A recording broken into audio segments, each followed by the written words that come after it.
so much for coming to this day. It's a special day for me.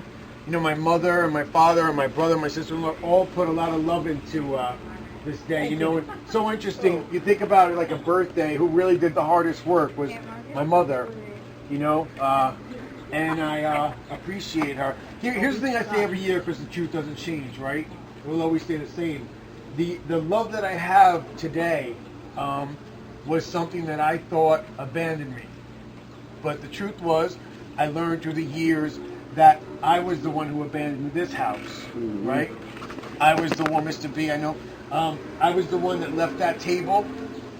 And all the occasions they had all these years, you know, I never thought that one would be for me, because I used to sleep out here in the backyard when they didn't know sometimes, in the winter. So gratitude, they say a grateful addict will never use.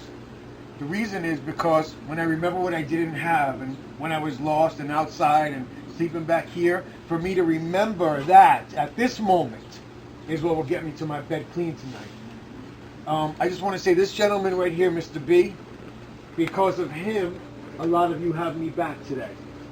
He was a counselor for me in Straight and Narrow. And every day when I wasn't in group, he'd come over to my window on Saturday night and go, "Yo, Manieri, let's go, Jimmy." You know what? He didn't let me do what I wanted to do.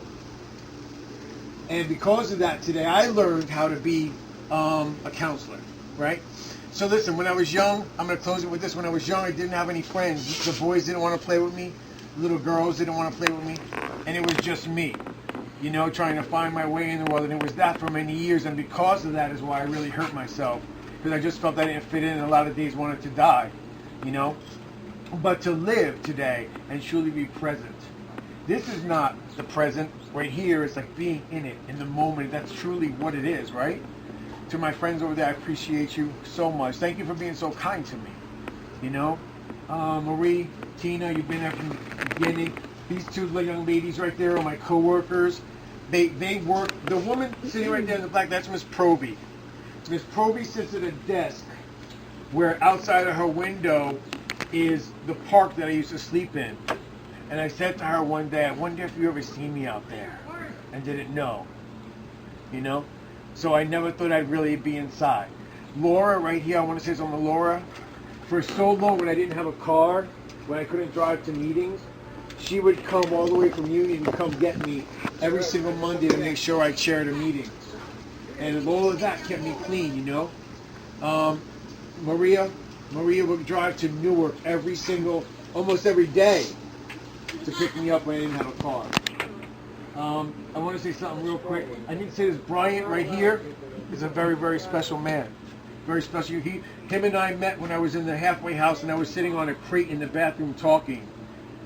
So I want to say thank you. He gave me a set of white plates when I didn't have any. And that all matters to me because I actually had a set of plates in my apartment. You know, and I'm really grateful for you, and I'll never forget that. And then we're going to close with this. Nick, I want to just say, you know, Nick brought me somewhere once and he trusted me with his wallet. You know, he handed it to me and just walked away and did what he had to do. Yeah. Wow, Nick! Yeah. And, no, we had some money in it. And my point is the trust factor. The pocketbooks in this house used to be locked up and hidden when I was here, when Jimmy was around. Right? Today the padlock is off my mom's door. It's because I put some effort into showing who I am today by reintroducing myself to my family. I couldn't just come out, right? I talk about it all the time and say, "Oh, I'm here again, let's do this." No. It had to be the death and the birth. Right, Linz? Rebirth. Good, Jay. Lindsay talked me off the cliff one day when I was on a corner years ago before I even really knew what recovery was. She kept me clean that night and I made it to my bed, and I thank you for that one day. You know, so anyway, thank you for coming to this day that was given to all of us. And I said my mom was worried all week. We were worried about rain. And I, you know, I have a big God. I pray really big and I get big answers. And my mom says, she goes, "Pray big answers." On a text.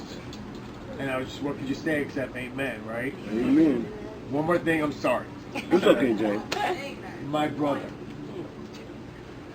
First of all, thank you for the music.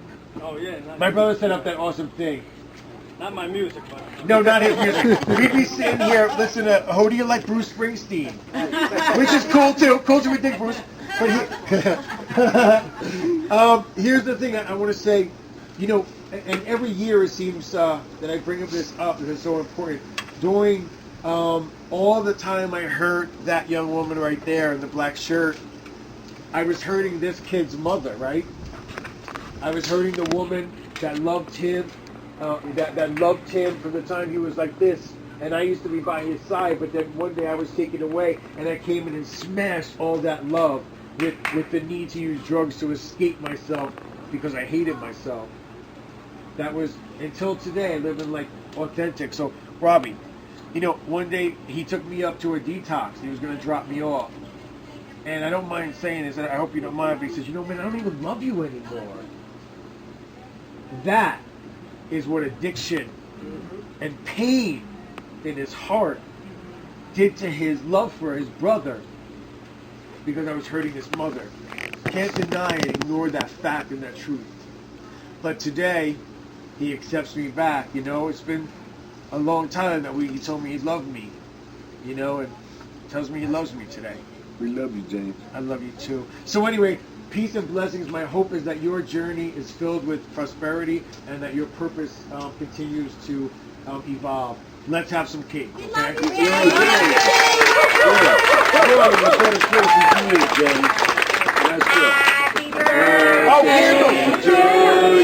Hold up, light the candle. The candles are lit. We need a wish. Who has a lighter? Come here, Erica. Tina. I don't believe it. Catching up to me? No, I don't think so. Okay, you can go. Go for it. Happy birthday to you. Happy birthday to you.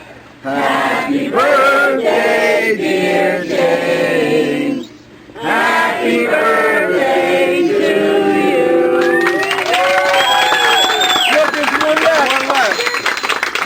All right. Thank you. And how about the awesome photographer, Larry? Oh, where's Patricia? Where's Kathleen, the lady who's helping us serve today and everything? Thank you, Kathleen, back there. So anyway, let's enjoy some cake, okay? Love you, Erica. Love you more, James.